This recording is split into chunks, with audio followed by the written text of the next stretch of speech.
ሃይ ስኩል ደራሲ ፊደል፣ ተራኪ ኢናያ።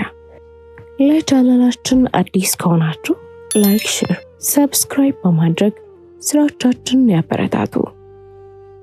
ክፍል 10።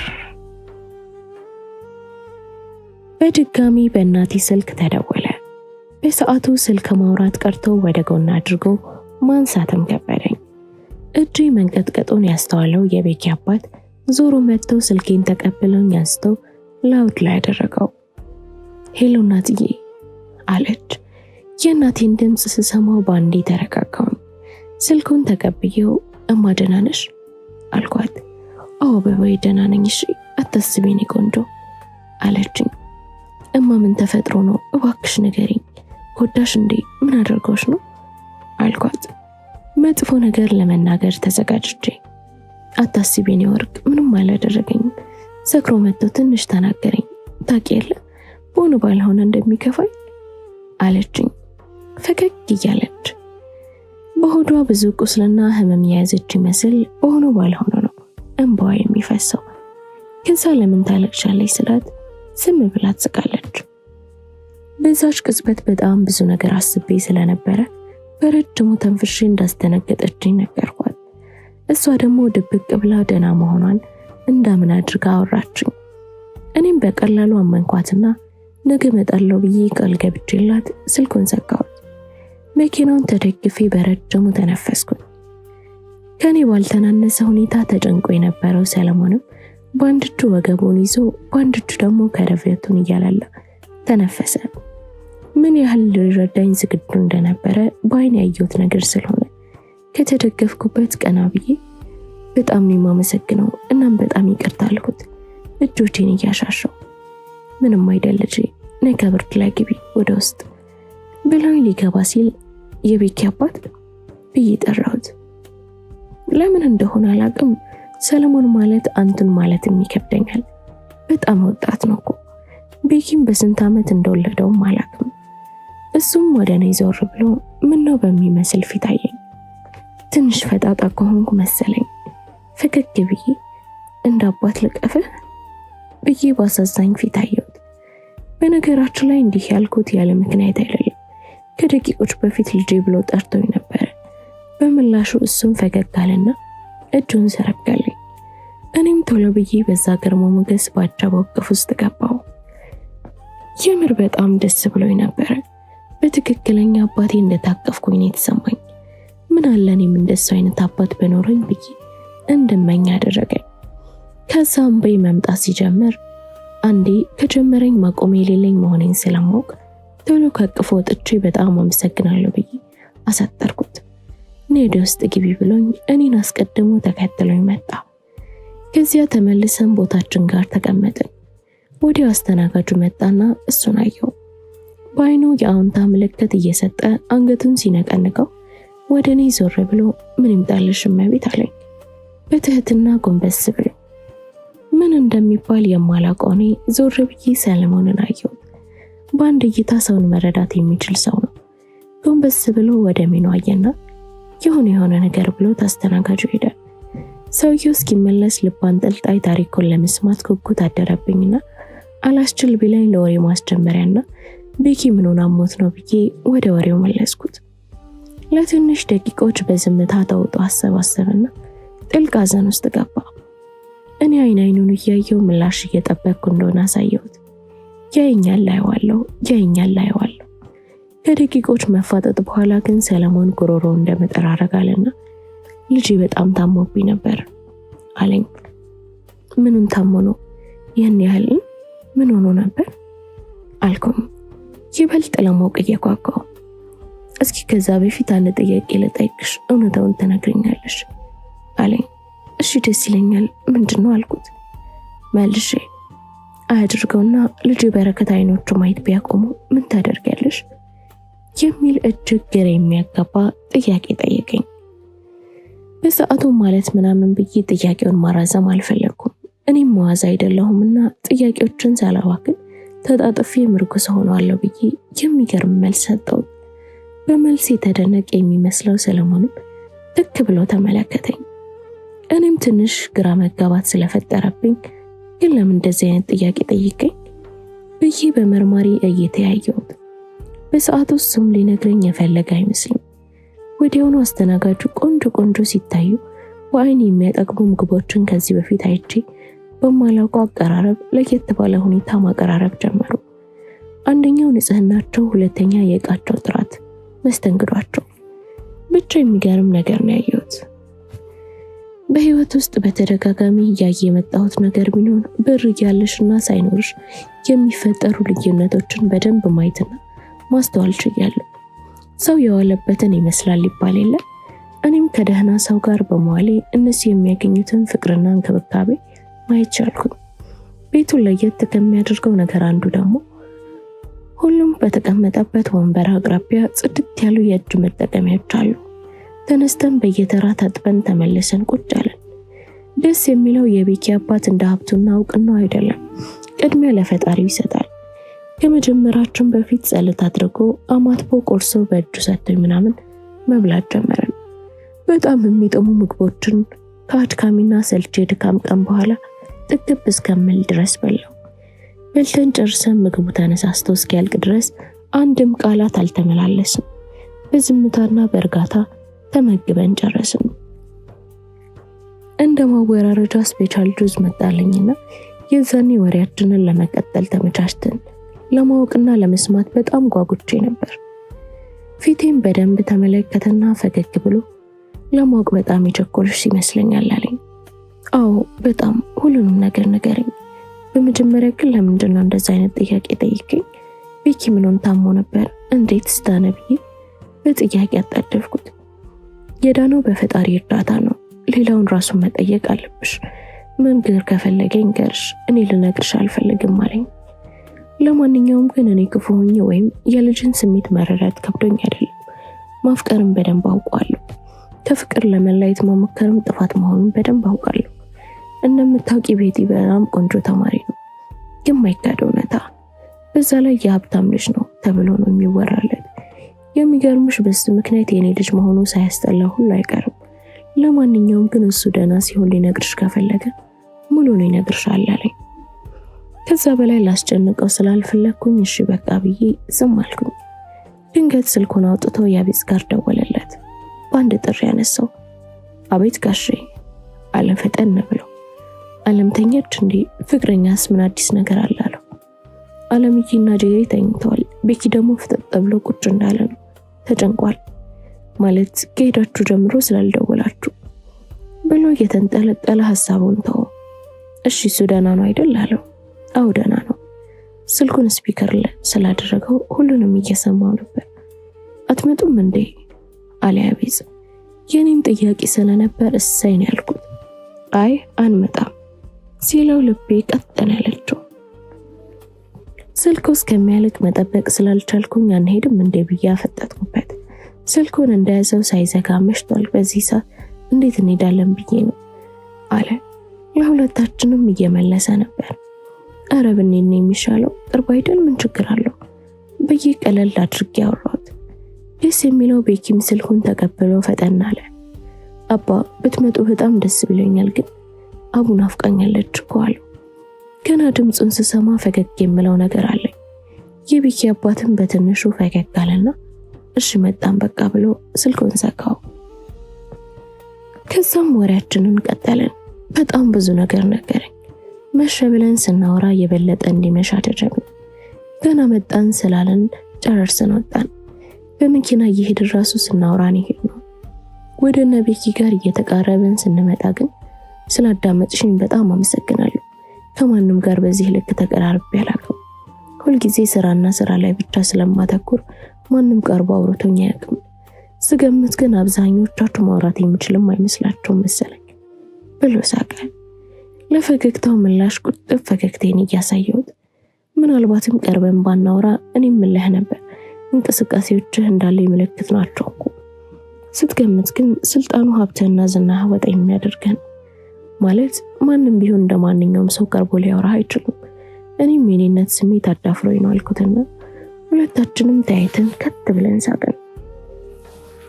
ሁሉም ሰው ከላይ እንደሚታየው አይደለም። አንዳንዱ ከላይ ስታዩት ንጹህ የዋህ ይመሰክራሉ። ልክ ስትቀርቡት ግን ምን ያህል ሰይጣን እንደሆነ ይታወቅበታል። አንዳንዶቹ ደግሞ ከላይ ክፉ ኮስታራና መጥፎ ይመስሉና ልክ ስትቀርቧቸው ምን ያህል መሳቅ የሚያምርባቸው የዋህና ጥሩ መልካም ሰዎች መሆናቸውን ትረዱበታላችሁ። የቤኪ አባት ማለት ልክ ያ ሰው እንደማለት ነው። ከላይ አይቼው ለልጁ የሚያስብ ኮስታራ፣ ገንዘብ የሚያሳድድ ሰው ጨካኝ፣ ብቻ በጣም ብዙ የማይመጥኑት ማንነቶችን ሰጥቸው ነበር። ስቀርበው ግን ፍጹም የተለየና ምርጥ ሰው ነው። ከደቂቆች በኋላ ሆስፒታሉ ደረስን። ሌሊት ሆኖ ራሱ ውስጡ ቀን የሚመስለው ነርሶች አሉ፣ ጽዳቶች አሉ፣ የደመቁ መብራቶችን ብቻ ሁሉም ነገር አለ። ቀጥታ ወደ ቤኪ ክፍል ሄድን። ከፍተን ስንገባ አለምዬና ቤኪ እጅ ለእጅ ተያይዘው የሆዳቸውን እያወሩ ይመስላሉ። ክፍል ውስጥ ሁለት የተለያየ አልጋ ተጨምሯል። አንዱ ላይ ጄሪ፣ አንዱ ላይ ያቤጽ ለጥ ያለ እንቅልፍ ላይ ገብተዋል። ከፍተን እንደገባን ሁለቱም እየተመለከቱን በአንድ ድምፅ ቆያቸው ኳለም። እኔና ሰለሞን ደግሞ ታይተን ሳቃችንን ለቀቅነው። እነርሱ በግርምት በጥያቄ ፊት ትክ ብለው ሰከሩ እንዴ በሚመስል አስተያየት ያዩናል። ምን አስበው ነው እንደዛ እንደሚያዩን ስናስብ ደግሞ ይበልጥ መሳቃችንን ቀጠልን። የኛ ከት ብሎ መሳቅ የተኙትን በአንዴ ቀሰቀስናቸው። ከተኙበት ቀና ብለው ፍጥጥ ብለው ተመለከቱኝ። የዛኔ የምር ከአቅሜ በላይ ሆነብኝና መቆም እስኪያቅተኝ ድረስ ከት ብዬ ሳቅኩኝ። በሁለታችን ያልታወቀ የሳቅ ምንጭ አራቱም ግራ በመጋባት ቆመው እያዩ ነው። ከዛ በላይ እነሱን ግራ ላለማጋባት ብለን እንደምንም ወደ ራሳችን ተመልሰን በየተራ ደህና መሆናችንን ነገርናቸው። አባ ምን ተፈጥሮ ነው ንገረኝ አለ ቤኪ ግንባሩን እየሳምኩ። ምን ይፈጠራል? ምን አስደነገጠ ግን? ደህናውን ግልኛ አልኩት። እኔ 27 ዓመት ሙሉ ሳቀው እንደዚህ ሲስቃ አይቼዋለሁ እኮ ብላኝ በትንሹ ፈገግ ብላ ተመለከተችኝ። ከኔ ጋር መዋል እንደዚህ ነው እንግዲህ ብዬ ራሴን ቆለል አደረኩ። ስንወጣ ከነበረበት ነገር አንጻር እንደዚህ ስላልጠበቁ ይመስለኛል ግን እንደዚህ የሚሉና ሁሉም ሰላም እንደሆነ አሳመናቸው። አለምዬ አቅፋ ግንባሬን እየሳመች ከድሮም እኮ መልአክ የሆንሽ ልጅ ነሽ የኔ ልዕልት አለችኝ። ከዛም ትንሽ እያወራን ተሳሳቅንና ተከፋፍለን ተኛን። በጣም ደክሞኝ ስለነበር ወዲያው ነው እንቅልፍ ወሰደኝ። ከተኛው በኋላ ግን ጓ የሚል ድምፅ ከእንቅልፍ የቀሰቀሰኝ። ከሆነ ጊዜ ጀምሮ ማንኛውም ድምፅ የረብሻና የችግር ድምፅ መስለውን የሚሰሙኝ። ነርሷ የቤኪን ሁኔታ ለማየት በሩን ስትከፍት እኔ እንደ ጦርነት ድምፅ አይቼ በጣም ተረብሼ ነበር። በድንጋጤ ብርግግ ብዬ ስነሳ እንቅልፍ አልወስድ ብሎት የሚቁለጨለጨው ቤኪ በሚያሳዝን ፊት እያየኝ ነበር። የኔ አባት በጣም እንደደከመው ፊቱ ላይ ይነበባል። ቀስ ብላ ገብታ የሆነ ነገር አየችና በፈገግታ ተሞልታ በጣም ደህና ነህ እንኳን ደስ አለህ አለችው። አንድ ቦታ ለሰዓት መቆየት የማይችለው ልጅ ተኝተው መዋል ሰለቸው መሰለኝ። ነገ ከዚህ መሄድ ይችላል ነርስ በእናትሽ አላት በሚያሳሳ ድምፅ። ብችልና ህመሙን ተጋርቸው ከዛ አልጋ ላይ ወርዶ ቢንጎ ባለልልኝ ደስ ባለኝ ነበር። ከዛ መልሼ ብተኛም እንቅልፍ እንደማይወስደኝ ስላወቅኩኝ ወርጄ ወደ ቤኪ ጋር ሄድኩኝና እጁን ይዤ ቁጭ አልኩኝ። ነርሷ ግልኮሱን እየነካካች ቀና ብላ አየችኝና እህት እኮ ሁሌም ከጎኑ ናት ማለት ታላቃችን ማን ነው አለችን። ሁለታችንም በፈገግታ እየተመለከትናት ማን ይመስላል አልኳት ቀስ ብዬ። ወንዶች እየረዘሙ ስለሆነ በቁመት ብቻ እድሜ አይገመትም ብዬ እኮ ነው አለችን። ደስ የምትል ሰው ናት። ባንዴ ተቀራረብን ማለት ይቻላል። ቀለል ብላ ነው የምታወራው። ቤኪም ቀጠል አድርጎ ከሁለታችን ማን ነው ቆንጆ አላት። የእናቶች ዥንጉርጉር ለእናንተ ቤት አይሰራም መሰለኝ፣ ሁለታችሁም በጣም ነው የምታምሩት አለችን በአድናቆት እየተመለከተችን። እናመሰግናለን ብዬ ዝም አልኩኝ እኔ። ነርሷ ጨራርሳ ልትወጣ ወደ በር ስትጠጋ ለማንኛውም እህቴ ሳትሆን ፍቅረኛዬ ናት፣ በቅርብ የምንጋባ ይመስለኛል ብሎ የኔንም የሷንም ቆሌ ጋፋፈው። ነርሷ ቀልድ መስሏት መሰል ፈገግ ብላ ልትወጣለችና መለስ ብላ የምርህን ነው አለችው። አዎ ማርያምን አላት። ደስ የሚለው እሷም አልተመቀኘችም። በፍቅር አይን እያየች ያዝልቅላችሁ አረ ከክፉ አይን ይጠብቃችሁ ብላን ከክፍል ወጣች። ወዲያው ቤኪ ወደ እቅፉ ስቦ ግንባሬን ሳመኝና ደረቱ ላይ አስተኛኝ። መልሶ እንቅልፍ ይወስደኛል ብዬ ባልገምትም በጠዋት በሰለሞን ጉትጎታ ነው ከቤኪ እቅፍ ውስጥ ከወሰደኝ ጭልጥ ያለ እንቅልፍ ወሰደኝ። ዛሬ ቤኪም ነቃ ብሎ ነው የነቃው። በትንሹ የተሻለ ይመስል ነበር። የሚደረጉ ነገሮች ተደርገውለት ዙሪያውን ከበባ አድርገነው ቁጭ ብለን እያወራን ነበር። ቀኑ ረቡዕ ነው። በድንገት የሰለሞን ስልክ ጠራ። ድክም ዛል ባለ ድምፅ አነሳ። ሃሎ አለ በጎረነነ ድምፁ። ከዚያኛው ወገን ምን እንደተባለ አላውቅም። ወይኔ ዛሬ ነው እንዴ? ስንት ሰዓት አለ?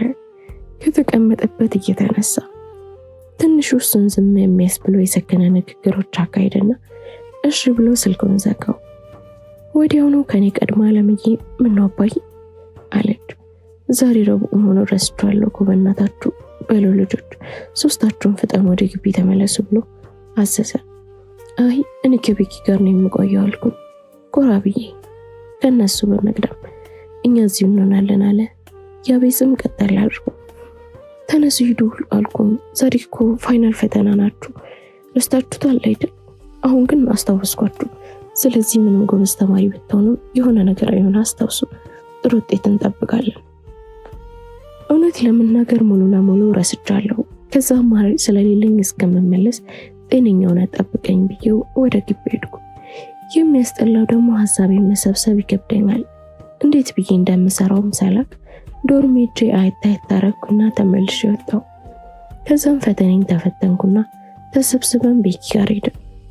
ልክ ስገባ እናትዬ ናፍቅሽኝ ነበርኩ ብሎ እዛ ሁላ ሰው መሃል አሳፈረኝ። በትንሹ ፈገግ ብዬ በዝምታ አለፍኩት። ከዛም ስናወራ ስንቃለድ ቆይተን ሰዓቱ ሲሄድ ጊዜ እናቴ ጋር መሄድ ነበረብኝ። ቃል ገብቼላታለሁ። ብቻዬን መሄድ አልፈለኩም። ሰለሞንን አድርሰኝ አብረን እንሄድ ብሎ መጠየቁ ስለደበረኝ ፊት ለፊት ቆሜ ስለ እናቴ ሳወራ ነገሩን የተረዳ ቤኪ አባት ተነስቶ አብሮኝ ወጣ። ሹፌሩ እየነዳ ከኋላ ተቀምጠን በጸጥታ መንገዳችንን ቀጠልን። ፈተና እንዴት ነበር አለኝ። እንደፈራሁት ቀላል ነበር ብዬ መለስኩለት። ከዛ ከጉዞ በኋላ እናቴ ጋር ደረስን። በጣም ናፍቃኝ ስለነበር እየሮጥኩ ሄጄ በሩን አንኳኳሁ። አይከፈትም። ደጋግሜ ሳንኳኳ ከኛ ጎረቤት ያሉ ሰዎች ወጡና እንዳዩኝ ክው ብለው ተመለከቱኝ። በእናቴ ጉዳይ በጣም ደካማ ነኝ። በዛች በአንድ ቅጽበት ባስተያየታቸው ብዙ ነገር አስቤ በአንድ ጊዜ አእምሮዬን አሳመንኩት። ሰለሞን ነገሩን እንደኔ በአንዴ መፍረድ አልፈለገም። የኔን ዝምታ ለመስበር በሚመስል መልኩ ወይዘሮ ዞር ብሎ አየኝ። ሳይኝ መልሼ ፍጥጥ ብዬ አየሁት። ስማቸው ማን ነበር አለኝ። የማመስከረም ማለቴ መሰረት እያልኩኝ ስርበተበት እሱ ቀልጠፍ ብሎ ወይዘሮ መሰረት የሉም እንዴ አላቸው። በጣም ትልቅ ሰው ነው። ትልቅ ሰው ሆኖ ባለስልጣን ሆኖ የግቢ አስተዳደር ሆኖ እንኳን ያልሰጠሁትን አክብሮት ለእናቴ ሰጠልኝ። ጎረቤቶቻችንም ከመመለስ ይልቅ በዝምታ ተመለከቱን። ነገሩ ይበልጥ ረበሸኝ። ስደነግጥ ራሴን መቆጣጠር ስለማልችል እጄ መንቀጥቀጥ ጀመረ።